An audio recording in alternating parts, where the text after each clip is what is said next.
Ôtez pas tous, bien-aimés frères et sœurs, l'Ukraine n'a pas atteint ses objectifs. Eh oui, au-delà de l'Ukraine, l'OTAN n'a pas atteint ses objectifs à Kursk, en Russie. Ils ont échoué, et lamentablement d'ailleurs. Pourquoi je dis ça? L'objectif principal de l'entrée des troupes ukrainiennes et otaniennes en Russie, dans la région de Kursk, c'était essentiellement de prendre la centrale nucléaire qui se trouve dans la région de Kursk. Eh oui, ça c'était l'objectif principal. Second objectif, c'était de reprendre le contrôle de la Crimée. S'ils reprenaient la Crimée, à ce moment, on va faire plier Vladimir Poutine.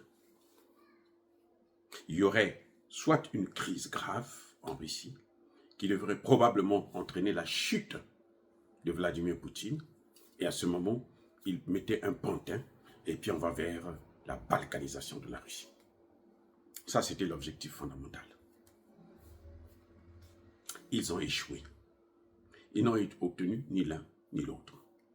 Ils n'ont pas pris le contrôle de cette centrale nucléaire. Ils n'ont pas pris le contrôle de la Crimée. Ils ne se sont même pas rapprochés de la Crimée. Et les Occidentaux, les Otaniens les plus réalistes savent qu'ils ont perdu la guerre. Savent qu'ils ne peuvent plus atteindre la Crimée, surtout pas la Crimée. Voyez comment les Occidentaux ont procédé. On nous a tous fait croire que c'était l'Ukraine qui avait décidé.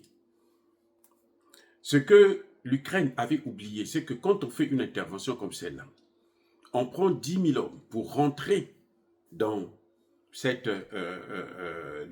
sur un territoire étranger. Il faudrait qu'il y ait la logistique qui suit. Et la logistique, quand on parle de logistique, ce n'est pas des robots, il faut des hommes pour assurer le ravitaillement en matériel, en nourriture et tout, en argent, en information. Donc, lorsque un soldat rentre sur un territoire donné, il faudrait qu'il y ait au moins 5 autres soldats qui assurent sa logistique. Donc, au total, on compte à peu près 6 soldats pour qu'une opération puisse être réussie pour ce soldat. Ici, nous parlons de 10 000 hommes, ukrainiens, otaniens, américains, français, allemands, espagnols, portugais et autres. 10 000 hommes. Ça veut dire que si vous avez lancé 10 000 hommes comme ça là, sur le champ de bataille à Kursk, vous devrez avoir 50 000 hommes qui devraient assurer la logistique. Oui. Donc, pour réussir une petite opération comme ça, il faut au moins 60 000 hommes. Vous avez 10 000 hommes et vous avez 10 000 autres comme réservistes qui sont actuellement littéralement bombardés par les Occidentaux. Donc, vous n'avez mis que 20 000 hommes. Le tiers de ce qu'il faut. Qu'est-ce que vous croyez obtenir? Une guerre, c'est 3 choses. L'information, le renseignement, d'abord et avant tout. Vous avez la logistique ensuite, et vous avez les hommes. Mes excuses. Donc, tant que ces 3 conditions ne sont pas réunies, vous ne pouvez pas gagner une guerre. Or, l'Ukraine a la logistique, mais n'a pas des hommes. L'Ukraine a l'information, mais l'Ukraine n'a pas la logistique qu'il faut. Parce qu'il lui manque des hommes pour assurer cette logistique-là en temps réel. Vous voyez? Donc, c'est ça qui fait perdre la guerre en Ukraine.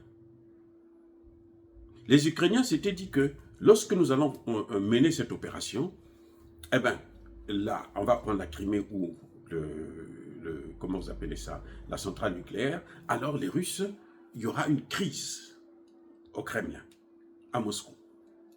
Et les Russes vont chercher eux-mêmes à déstabiliser, à chasser Poutine du pouvoir. Maintenant, ce qu'ils font, ils disent que nous sommes rentrés dans la course pour que nous puissions entamer les négociations.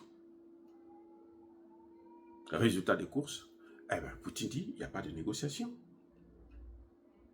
Donc l'ennemi est sur notre territoire. Puisque nous avons la capacité de le faire partir. On fait appel aux négociations quand on est en position de faiblesse, de force. Parce qu'on impose les négociations. Et c'est ce que dit la Bible. Quand vous savez que vous n'avez pas la force pour atteindre votre objectif, pour combattre l'ennemi, allez le voir et vous négociez. Ça, c'est la Bible qui dit, hein, leur livre à eux, ce que eux, les Occidentaux, ont rédigé. Pas nous, ce qu'ils ont rédigé. Ils disent que non, il faut négocier. Vous voyez, maintenant, nous arrivons donc à une situation où Poutine dit non. Mais il n'y a pas que ça. Le Conseil de sécurité de Moscou, pas de l'ONU, hein, de la Russie, le Conseil de sécurité de la Russie est plus radical, va maintenant plus loin. Il dit que tant qu'on n'aura pas terminé définitivement avec l'ennemi, tant qu'on n'aura pas atteint tous les objectifs, il n'y aura pas de négociation. Et oui, mais ils peuvent le dire. Pourquoi? Mais parce qu'ils ont la force de frappe, ils ont les moyens de frapper. On apprenait aujourd'hui qu'ils ont pris la ville de New York. Non, la ville de New York, c'est même depuis hier qu'ils ont pris la ville de New York. La ville de New York est tombée. Ils étaient maintenant à près de 5 km, sinon moins de 5 km de Pokrovsk. Et ça, ce sont des centrales logistiques. C'est-à-dire que s'ils prennent, dès qu'ils vont prendre Pokrovsk, là, la guerre dans le Donbass est terminée. C'est fini, le Donbass est parti, est tombé. Et le maire de Pokrovsk, là, c'est lui qui est en train de demander aujourd'hui à la population de partir. Ils disent aux gens, partez, ne restez plus ici. Parce que l'ennemi est proche et on n'a pas la possibilité de l'arrêter. Ces éléments qu'ils ont envoyés, 10 000 soldats qu'ils ont envoyés à Krux, ils pouvaient protéger Pokrovsk. On se demande, mais comment ils réfléchissent? Comment ces Ukrainiens la réfléchissent? Comment les experts otaniens réfléchissent? Bon, si leurs généraux sont habitués à aller en Afrique, et l'Afrique ne répond jamais, les Africains sont toujours là à accepter de prendre des coups. C'est maintenant qu'on le voit au Mali, au Burkina et au Niger. Les Africains disent, stop, nous ne voulons plus de ça. Si encore c'était en Afrique, ça pouvait se comprendre. Mais là, ils sont dans un pays qui est la première puissance militaire au monde, la première puissance nucléaire au monde. Vous voulez jouer avec elle comme ça? Alors que vous savez qu'une puissance nucléaire ne perd jamais une guerre. Donc, en quelque sorte, l'OTAN et Zelensky ont sacrifié 20 000 personnes pour cette aventure. En fait, c'était comme le loto.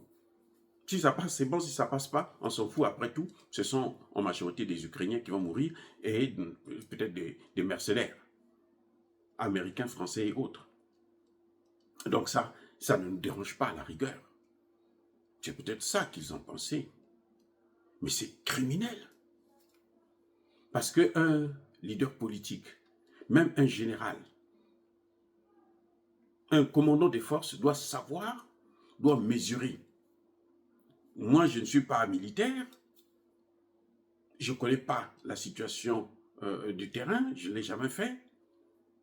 Mais quand même, en tant qu'expert seulement, docteur en sciences politiques, quand je regarde, je dis, mais ça c'est une aventure. C'est une aventure macabre qui va se solder par un bain de sang inutile. On n'a pas besoin d'être un général, un militaire pour le faire, pour le comprendre. Mais si Zelensky arrive à ce niveau, c'est que soit il est fou, soit il est drogué, il ne prend pas des décisions de façon normale, de façon lucide, non. il doit être fou, complètement dingue, pour prendre de telles décisions. On le voit, ça se retourne maintenant sur l'Ukraine. On a, vous savez, pour cette opération, Zelensky a sacrifié d'autres positions du front. Pas de matériel, pas de ravitaillement en hommes, en nourriture et autres, pour se concentrer sur Kursk. Et ils n'ont même pas atteint le tiers des objectifs qu'ils voulaient atteindre. Maintenant, ce qu'on est en train de voir, c'est que Kursk est pratiquement encerclé, et puis bon, livré à elle-même, et ses hommes et ses femmes, s'il y en a, ou ses enfants, sont en train de se faire canarder. Entre-temps, croyons qu'en faisant ça, on pourra pousser Poutine en négociation ou bien affaiblir le front russe en Ukraine. Non. On voit que Poutine est en train de suivre les deux voies en même temps. Encercler ceux qui sont rentrés dans la course et puis continuer à avancer dans le Donbass.